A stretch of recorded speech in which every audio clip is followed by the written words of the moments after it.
Shalom. Segenap majelis mengucapkan selamat datang dan selamat beribadah untuk segenap jemaat.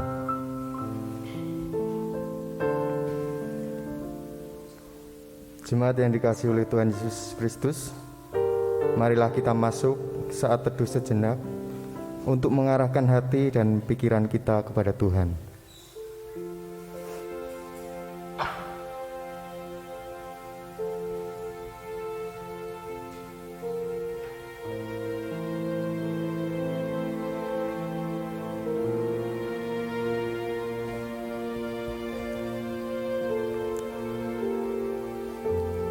Jemaat yang dikasihi oleh Tuhan Yesus Kristus, saat ini kita bersama-sama merayakan Hari Epifani, di mana Allah berkenan hadir ke dunia dan menampakkan diri melalui Yesus Kristus, Sang Firman yang hidup.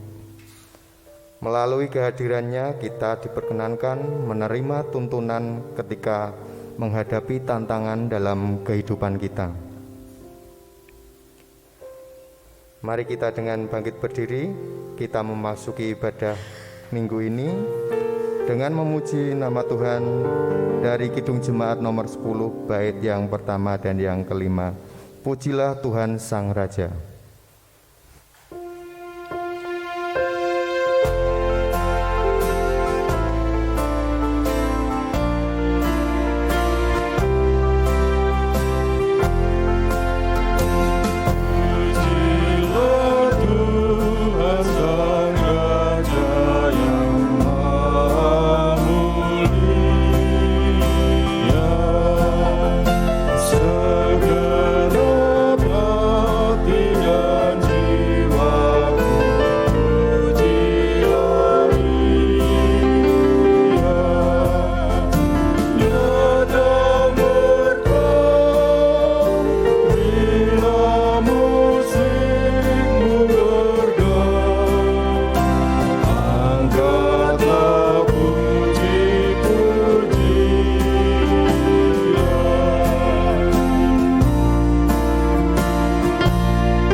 Mari kita mulai ibadah ini dengan pengakuan pertolongan kita adalah di dalam nama Tuhan Allah Bapa yang menciptakan langit dan bumi.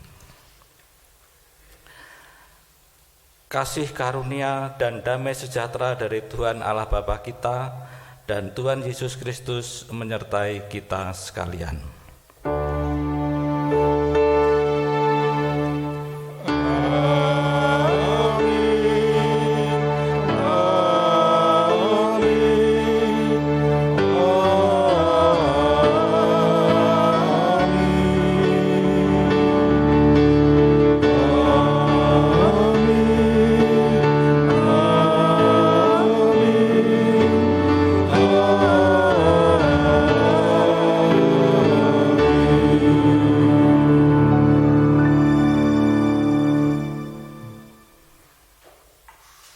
Dipersilakan duduk.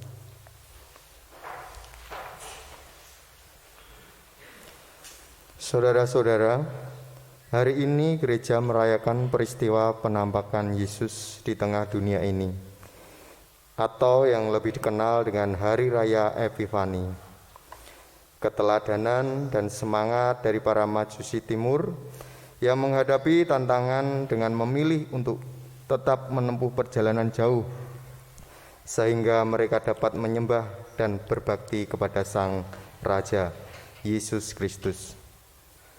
Apa yang kita baca pada saat ini akan menjadi perenungan kita dalam ibadah ini. Mari kita menaikkan pujian syukur kepada Tuhan dari pelengkap Kidung Jemaat nomor 63, bait yang ketiga dan yang keempat. Berkumandang di angkasa raya.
Kita masuk dalam pengakuan dosa.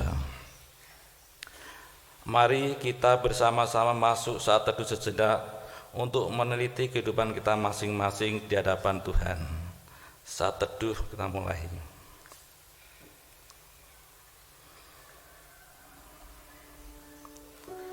Saat teduh cukup. Ya Allah, ampuni kesalahan kami sebagai gereja-Mu di tengah dunia ini. Kami sering kurang maksimal dalam melakukan pelayanan. Kami pun lebih sering melayani ke dalam dan kurang maksimal untuk melayani ke lingkungan sekitar kami. Kami juga mengakui bahwa sebagai gereja-Mu, kami sering dipenuhi kekhawatiran atas perubahan dan tantangan yang ada dan menjadi sulit untuk melangkah. Padahal semestinya kami berubah menjadi lebih yakin dan percaya kepada-Mu, ya Allah. Kami juga sadar bahwa kami sebagai umat-Mu sampai dengan saat ini masih sering menciptakan konflik di tengah persekutuan kami. Padahal kami seharusnya bertindak membawa damai sejahtera. Ampuni kesalahan kami, ya Allah. Bimbinglah kami, ya Roh Kudus, agar kami terus berupaya menjaga persekutuan ini, juga meneladan Yesus Kristus ketika Ia berkarya di tengah dunia. Inilah doa permohonan pengampunan dosa kami. Ampunilah kami, ya Allah Bapa. Amin. Kami undang jemaat untuk bangkit berdiri. Kita akan menerima berita anugerah. Di dalam Kristus engkau diampuni. Di dalam Kristus engkau juga diampuni. Berbahagialah orang yang diampuni pelanggaran-pelanggaran dan dosa-dosanya. Amin. Oleh karena itu, dengarkanlah berita anugerah Tuhan dari Yeremia 31 ayat 3. Dari jauh Tuhan menampakkan diri kepadanya. Aku mengasihi engkau dengan kasih yang kekal. Sebab itu aku melanjutkan kasih setiaku kepadamu. Demikianlah berita anugerah dari Tuhan. Syukur kepada Allah. Tuhan kita Yesus Kristus sudah menebus kita karena kasih-Nya kepada kita dan memberi kita hidup kekal. Marilah kita saling mengasihi dan saling mengampuni dengan saling memberi salam damai. Salam damai.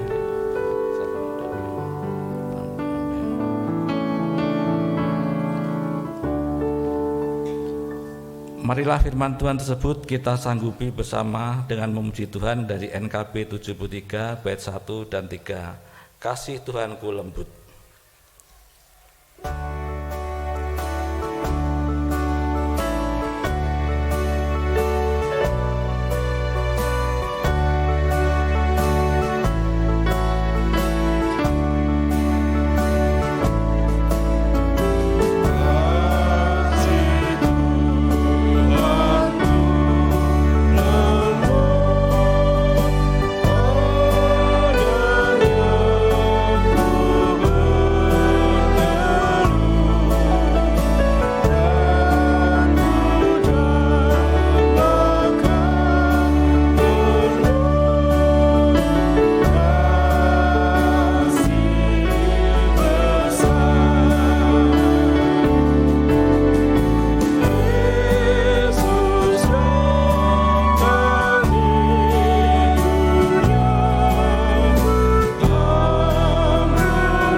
Kita akan menerima pelayanan firman. Mari kita berdoa. Allah yang Maha Kasih, kami mau membaca dan mendengarkan perenungan tentang firman-Mu. Ya Roh Kudus, berkatilah kami agar kami tidak hanya mendengarkan, tetapi juga dimampukan untuk melakukannya dalam hidup kami. Dalam nama Yesus Kristus, Sang Firman yang hidup, kami berdoa. Amin. Pembacaan firman pada pagi hari ini diambil dari Matius 2 ayat 1 sampai dengan 12. Matius 2 ayat 1 sampai dengan 12.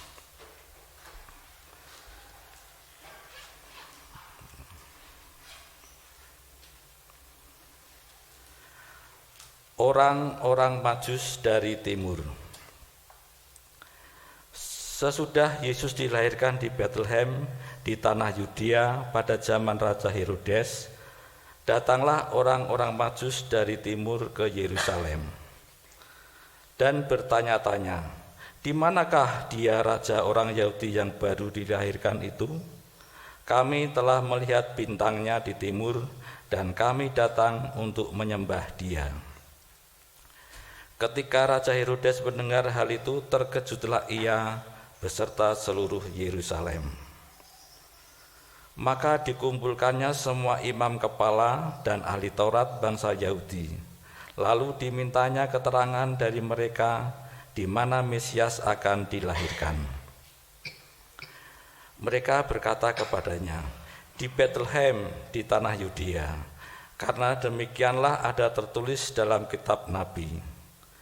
Dan engkau Bethlehem, tanah Yehuda, engkau sekali-kali bukanlah yang terkecil di antara mereka yang memerintah Yehuda. Karena daripadamulah akan bangkit seorang pemimpin yang akan menggembalakan umatku Israel." Lalu dengan diam-diam Herodes memanggil orang-orang Majus itu dan dengan teliti bertanya kepada mereka bila mana bintang itu nampak. Kemudian ia menyuruh mereka ke Bethlehem, katanya, "Pergi dan selidikilah dengan seksama hal-hal mengenai anak itu. Dan segera sesudah kamu menemukan dia, kabarkanlah kepadaku supaya aku pun datang menyembah dia." Setelah mendengar kata-kata raja itu, berangkatlah mereka. Dan lihatlah, bintang yang mereka lihat di timur itu mendahului mereka hingga tiba dan berhenti di atas tempat di mana anak itu berada. Ketika mereka melihat bintang itu, sangat bersukacitalah mereka. Maka masuklah mereka ke dalam rumah itu dan melihat anak itu bersama Maria ibunya, lalu sujud menyembah dia. Mereka pun membuka tempat harta bendanya dan mempersembahkan persembahan kepadanya, yaitu emas, kemenyan, dan mur. Dan karena diperingatkan dalam mimpi supaya jangan kembali kepada Herodes, maka pulanglah mereka ke negerinya melalui jalan lain. Demikianlah sabda Tuhan. Yang berbahagia ialah mereka yang mendengarkan firman Tuhan dan yang memeliharanya. Haleluya.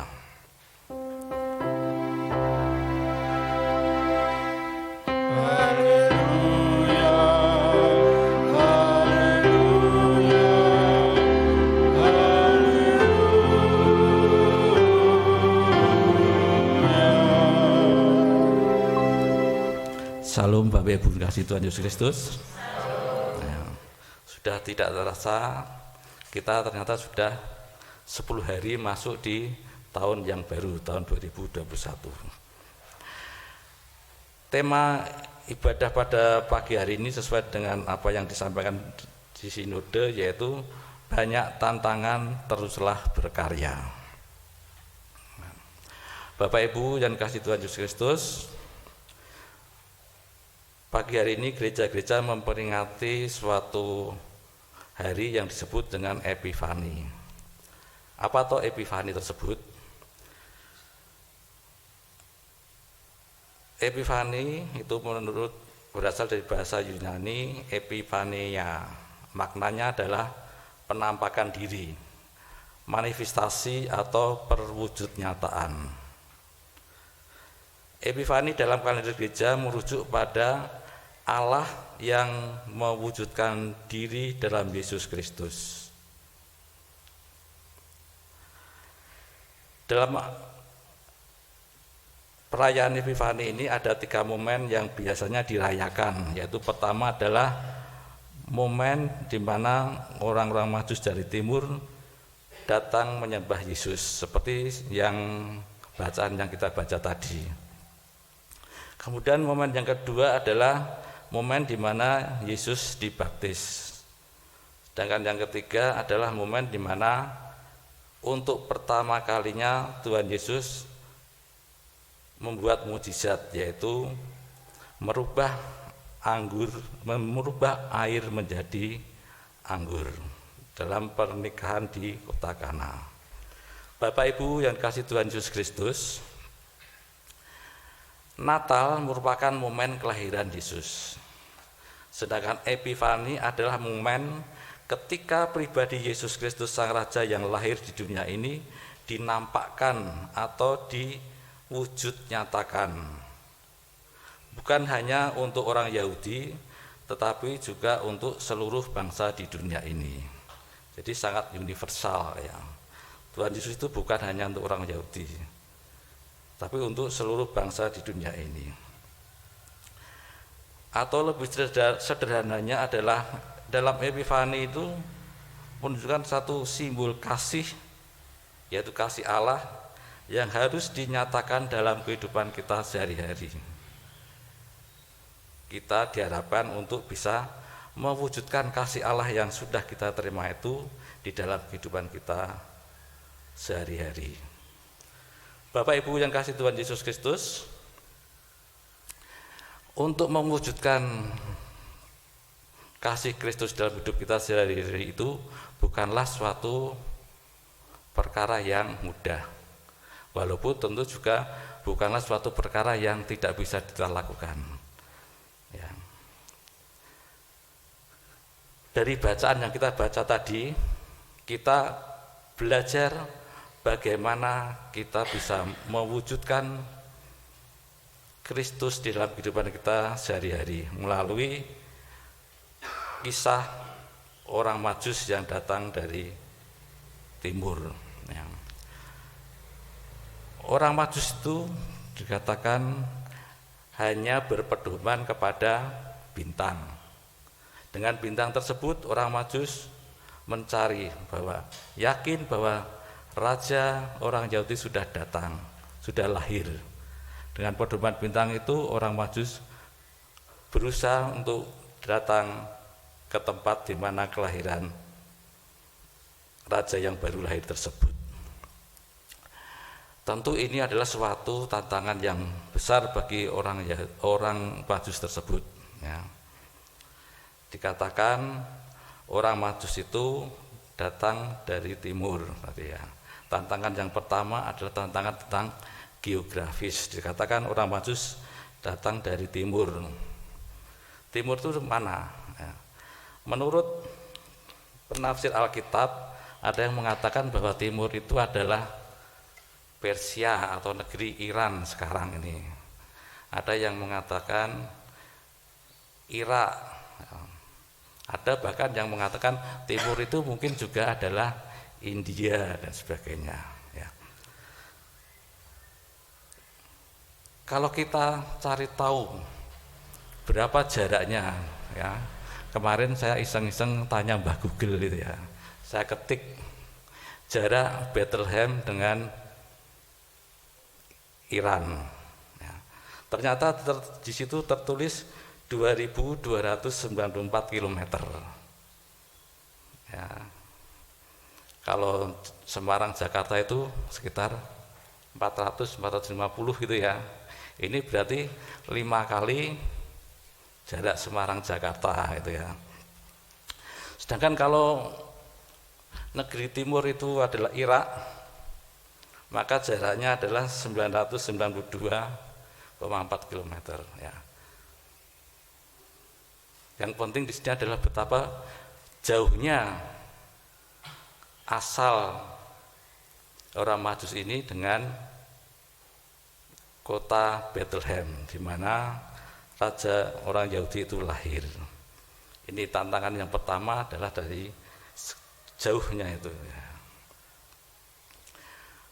Kemudian tantangan yang berikutnya adalah kondisi alam yang harus dilalui oleh orang Majus tersebut. Padang pasir, ya, kita tahu padang pasir itu kalau malam dingin sekali, ya, kalau siang panas sekali. Belum lagi kalau misalnya ada badai di padang pasir tersebut. Nah, padahal saat itu belum ada kendaraan yang bisa mengantarkan orang Majus untuk datang ke Bethlehem. Yang ada pada saat itu kemungkinan besar adalah menggunakan kendaraan yaitu onta. Nah, kita tahu ya, jalannya onta itu seperti itu, tidak mungkin lari ya, mungkin hanya jalan pelan-pelan gitu ya. Nah, itu adalah tantangan-tantangan yang kedua. Kemudian tantangan yang berikutnya adalah dari segi keamanan. Suatu perjalanan yang jauh di padang pasir juga tentu rawan dengan hal-hal yang berbahaya, entah itu perampok, begal, ataupun bahkan juga adanya binatang-binatang buas yang mungkin setiap saat selalu mengintai gitu ya. Kemudian tantangan yang berikutnya adalah adanya perbedaan kepercayaan dari orang Majus tersebut dengan juga orang bangsa Yahudi, di mana bangsa Yahudi senantiasa menganggap dirinya lah yang paling benar, ya. Orang lain di luar bangsa Yahudi disebut dengan bangsa kafir. Dari tantangan-tantangan tersebut, karena kerinduan orang Majus untuk datang menyembah kepada raja yang baru lahir tersebut, semua tantangan tersebut dilalui tentu saja dengan susah payah ya. Kemudian tantangan berikutnya adalah setelah tiba di Yerusalem ya. Asumsi orang Majus tersebut, raja yang baru lahir, mesti asumsinya raja itu adalah tempatnya di istana. Berarti kalau raja baru lahir mesti ya adanya di istana. Sehingga yang pertama dituju adalah istana Raja Herodes. Tetapi ternyata Raja Herodes tidak tahu, bahkan seluruh Yerusalem pun tidak tahu. Merasa terkejut dengan berita yang dibawa oleh orang Majus tersebut. Nah, kemudian Raja Herodes mengumpulkan para ahli Taurat, bertanya di mana raja itu akan datang. Setelah dicari-cari ternyata di Bethlehem. Ya. Karena diberitahu adanya raja yang baru lahir, Raja Herodes ini merasa terancam. Dia tidak mau kedudukannya diambil alih oleh raja yang baru, meskipun itu baru lahir gitu ya. Dengan langkah yang sangat licik, seolah-olah dia memberitahu kepada orang Majus itu supaya mencari di mana raja itu lahir, dan setelah itu supaya datang kepada Herodes lagi, supaya Herodes pun bisa ikut menyembah. Tapi itu ternyata adalah hanya tipuan belaka supaya nanti setelah tahu maka Herodes akan membunuh anak itu, sehingga kekhawatirannya bahwa kedudukannya akan tergeser oleh raja yang baru itu menjadi lenyap. Bapak Ibu yang kasih Tuhan Yesus Kristus, setelah mendengar dari keterangan dari Herodes, orang Majus itu melanjutkan perjalanan dan dipimpin oleh bintang itu berhenti di suatu tempat. Ya. Di sini ada tantangan lagi yang mungkin dirasakan oleh orang Majus. Ya. Loh, katanya raja yang baru lahir, tetapi kok tempatnya seperti ini? Ya, di rumah yang sederhana. Ya. Orang tuanya pun Yusuf dan Maria adalah orang yang sederhana, bahkan tidak nampak bahwa itu adalah orang tua dari raja yang baru lahir. Nah, di sini pun ada suatu pergumulan di dalam hati orang Majus tersebut. Apakah dia bisa menerima dengan segala kerendahan hati, menerima tuntunan dari Tuhan bahwa itu adalah raja yang baru lahir, ataukah sebaliknya menolak seperti orang-orang Yahudi yang sampai sekarang itu masih menolak akan Mesias yang sudah lahir tersebut. Tetapi ternyata dengan kerendahan hati orang Majus tersebut mau bersujud dan menyembah bayi Yesus. Ya. Kemudian dengan membawa segala persembahan yang sudah dipersiapkan dari asalnya tadi, yaitu emas, kemenyan, dan mur, dipersembahkannya itu di hadapan bayi Yesus dan di hadapan orang tuanya dan menyerahkannya. Ya. Bahkan seolah-olah orang Majus ini sudah tahu ya apa yang akan terjadi dengan Yesus yang baru lahir tersebut, sehingga persembahan tersebut melambangkan apa yang akan terjadi. Yang pertama adalah emas, itu adalah melambangkan kemuliaan yang menyatakan bahwa Yesus ini kelak akan menjadi raja yang mulia, raja agung ya. Kemudian kemenyan itu pada saat dulu itu digunakan di dalam ibadah ya. Itu menandakan bahwa Yesus yang lahir ini nantinya akan menjadi imam agung yang menjadi perantara antara manusia dengan Allah. Kemudian yang ketiga, mur. Ini biasa dipakai untuk merawat jenazah ya, supaya lebih awet gitu ya, harum gitu ya. Ini menyatakan bahwa Yesus Kristus ini nantinya akan mati untuk menebus dosa manusia. Bapak Ibu yang kasih Tuhan Yesus Kristus, setelah menyembah raja yang baru lahir itu, tentu ada sukacita yang luar biasa di hati orang Majus tersebut ya. Melalui mimpi diberitahu supaya orang Majus ini tidak kembali lagi kepada Herodes. Akhirnya orang Majus ini pulang ke negerinya lagi dengan sukacita, dan tentu saja akan membawa berita sukacita nanti ini kepada negerinya bahasanya, atau akan mewujudkan kasih Kristus yang sudah diterima ini kepada bangsanya. Dan ancaman dari Herodes itu mungkin akan berakibat fatal kepada orang Majus ini, karena mengingkari janji mungkin saja nanti bisa dibunuh oleh Raja Herodes. Tetapi semuanya itu menjadi tidak berarti ketika orang Majus itu sudah menemukan raja yang baru. Raja bukan saja raja orang Yahudi, tetapi juga raja semua bangsa, termasuk juga bangsa dari mana orang Majus itu berasal. Bapak Ibu yang dikasihi Tuhan Yesus Kristus ya, dalam menghadapi ancaman ini sangat luar biasa ya. Orang Majus hanya berpedoman kepada bintang yang dilihat ya. Bagaimana dengan kita? Apakah kita juga mampu untuk menghadapi tantangan-tantangan yang harus kita hadapi dalam kehidupan kita hari lepas hari? Tantangan COVID masih berlaku sampai sekarang, bahkan sampai sekarang korbannya semakin lama semakin banyak. Akibat dari tantangan COVID tersebut adalah banyaknya orang yang di PHK,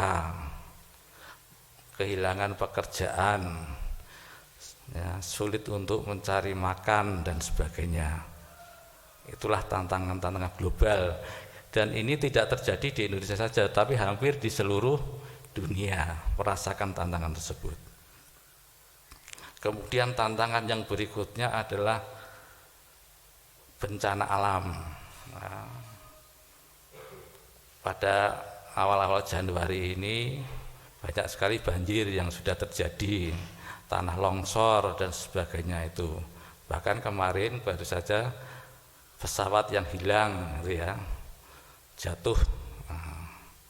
Kemudian ancaman yang berikutnya adalah ancaman kerukunan hidup beragama. Keberagaman yang kita idealkan di bangsa kita ini pun juga belum tercapai. Masih ada orang yang mengagungkan, ya, agamanya dan tidak mau menerima agama yang lain. Ya.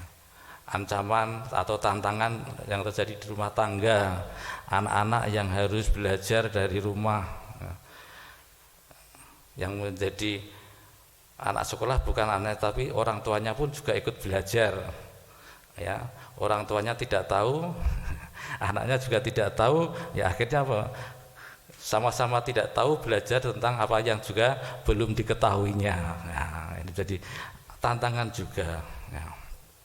Dan masih banyak lagi tantangan-tantangan itu. Nah, disinilah di Epifani ini kita diingatkan kembali, ya, agar kita mewujud nyatakan kasih Kristus itu di dalam kehidupan kita sehari-hari. Ya, kalau orang Majus dipimpin oleh bintang itu bisa mengatasinya segala ancaman sehingga bisa ketemu dengan Tuhan Yesus. Apalagi kita, Bapak Ibu yang dikasihi Tuhan Yesus Kristus, kita tidak dipimpin oleh bintang, tetapi bahkan sang terang itu sendiri, yaitu Yesus Kristus, itu dikaruniakan kepada kita. Dan kita percaya bahwa sang terang Yesus Kristus itu melalui Roh Kudusnya ada di dalam hati kita.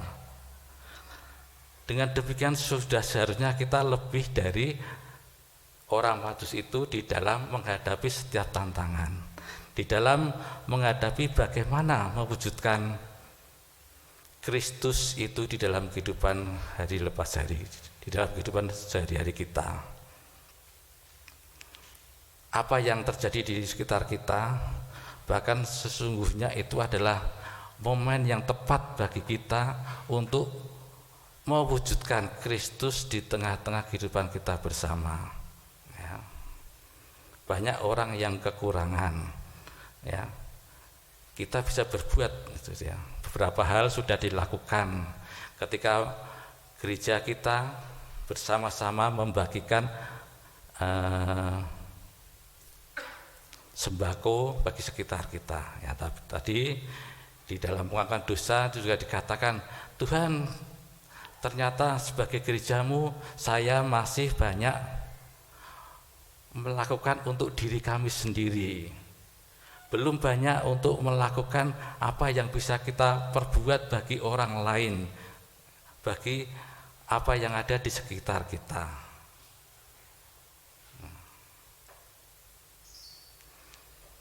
Karena Roh Kudus dalam hati kita dan senantiasa hadir bersama-sama dengan kita, menuntun kita, maka seharusnya kita sudah mulai berani untuk ambil bagian untuk orang di luar gereja kita, bukan hanya di dalam, itu ya.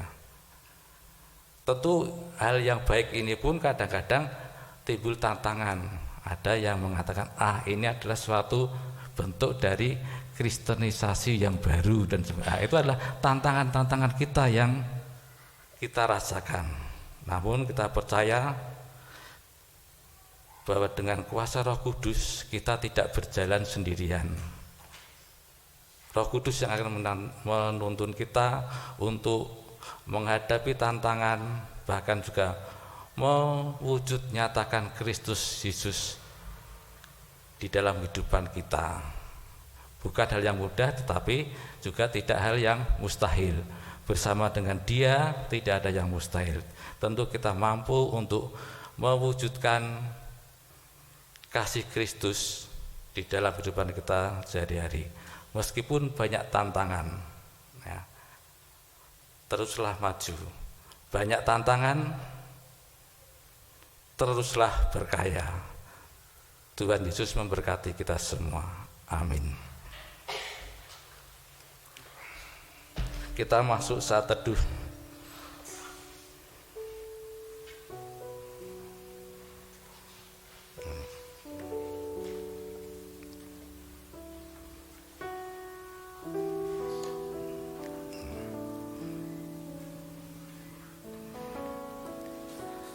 Apakah ada yang persembahan pujian? Tidak ada ya? Ya. Saat teduh selesai, marilah kita bangkit berdiri.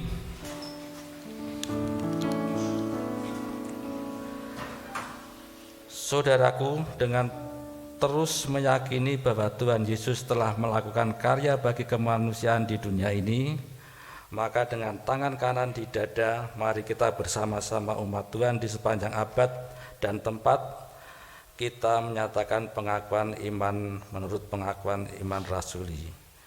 Aku percaya kepada Allah Bapa yang Maha Kuasa, Khalik langit dan bumi, dan kepada Yesus Kristus, Anak yang tunggal Tuhan kita, yang dikandung daripada Roh Kudus, lahir dari anak darah Maria, yang menderita di bawah pemerintahan Pontius Pilatus, disalibkan, mati dan dikuburkan, turun ke dalam kerajaan maut. Pada hari yang ketiga bangkit pula dari antara orang mati, naik ke surga, duduk di sebelah kanan Allah Bapa yang Maha Kuasa, dan akan datang dari sana untuk menghakimi orang yang hidup dan mati. Aku percaya kepada Roh Kudus, gereja yang kudus dan am, persekutuan orang kudus, pengampunan dosa, kebangkitan daging dan hidup yang kekal. Dipersilakan duduk kembali. Kita akan menyatakan dua syafaat kita. Marilah kita menyatukan hati untuk menaikkan doa syafaat kita secara litani. Allah Bapa kami di surga, dalam rangka hidup bersama dalam keberagaman di Indonesia, mampukan kami sebagai gereja-Mu untuk menghadapi tantangan masa kini, untuk terus menjadi berkat, sehingga kami dapat terus memuliakan nama-Mu. Bantulah kami ya Roh Kudus, sehingga kami dapat hidup berdampingan bersama semua orang dengan damai sejahtera dan tidak berlomba-lomba mengejar kesemuan di dunia ini. Kiranya kami memilih sesuai dengan kehendak-Mu, sekalipun tantangan yang kami hadapi membuat kami merasa tidak ada jalan keluar. Bimbinglah kami untuk terus meneladan Tuhan Yesus Kristus, Sang Firman yang hidup. Kami mohon.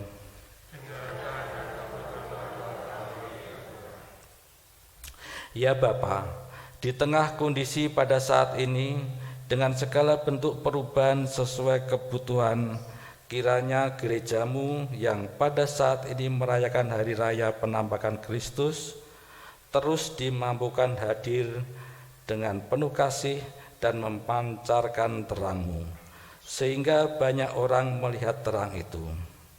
Mampukanlah kami juga untuk menjadi tanda kehadiran keselamatan yang nyata bagi dunia. Kami mohon.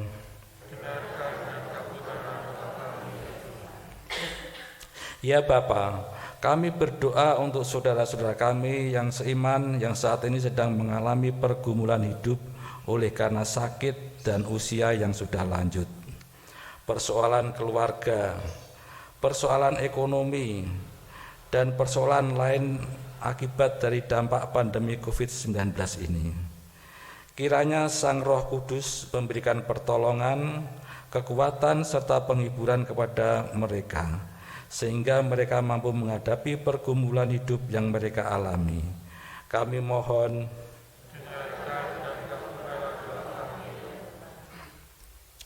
Kami berdoa dalam nama Yesus Kristus, Putra-Mu yang mengajarkan kami berdoa Bapa kami.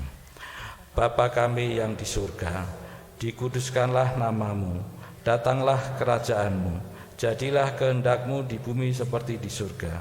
Berikanlah kami pada hari ini makanan kami yang secukupnya, dan ampunilah kami akan kesalahan kami, seperti kami juga mengampuni orang yang bersalah kepada kami.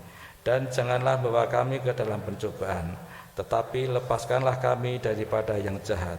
Karena Engkaulah yang punya kerajaan dan kuasa dan kemuliaan sampai selama-lamanya. Amin.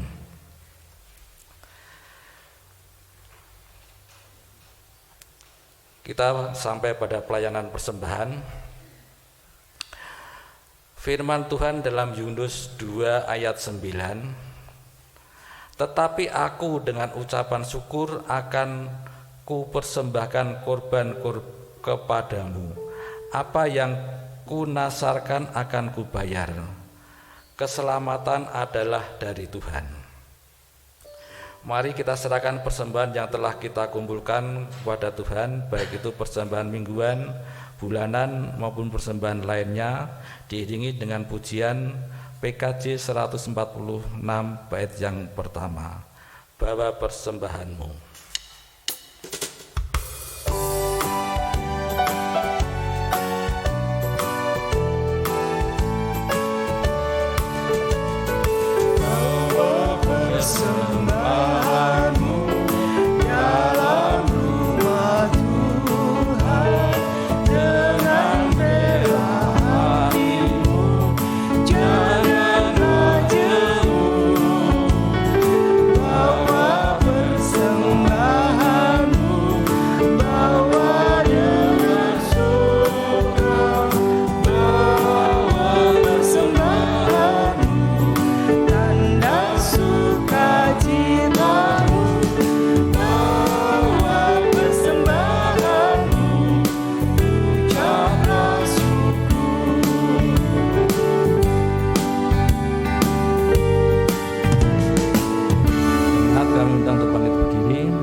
Marilah kita serahkan persembahan kita ini di dalam doa.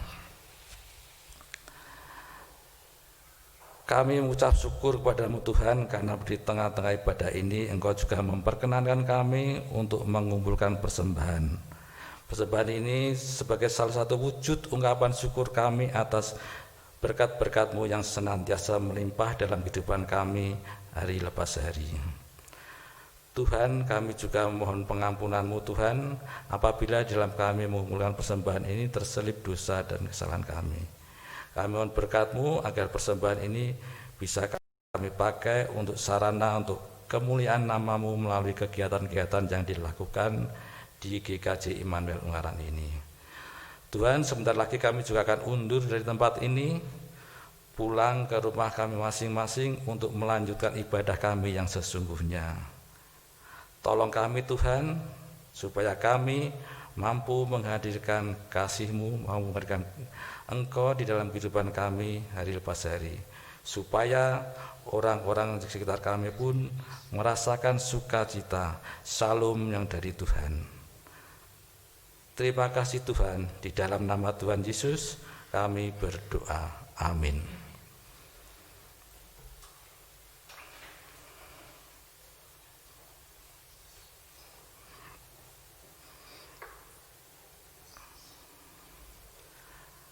Bapak Ibu yang kasih Tuhan Yesus Kristus, mari kita bersama-sama melihat bahwa tantangan yang kita hadapi tidak membuat kita putus untuk berkarya di tengah dunia ini, yaitu untuk membawa damai. Kiranya kita terus mengingat dan bersyukur atas setiap penyertaan Allah dalam kehidupan kita. Berkaryalah terus untuk menjaga perbedaan sebagai anugerah dari Allah, dan wartakan karya Allah dimanapun kita berada tanpa jemu. Tuhan Yesus, tolonglah kami agar senantiasa berkarya seperti Engkau, tanpa menyerah sekalipun berjumpa dengan tantangan. Mari kita sambut perutusan Tuhan tersebut dengan memuji Tuhan dari PKJ 264 bait 1 dan 2. Apalah arti ibadahmu?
Saudaraku, arahkanlah hatimu kepada Tuhan.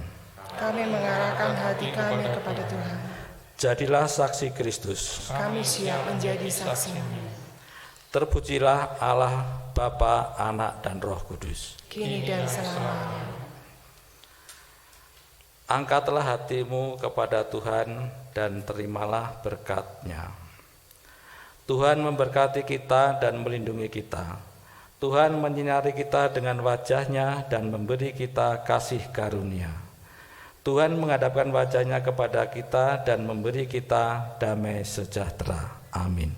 Dipersilakan duduk.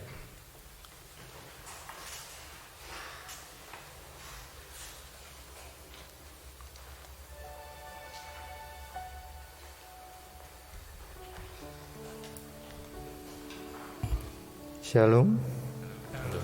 Kami segenap majelis dan jemaat mengucapkan terima kasih atas pelayanan Bapak Joko Suwarso.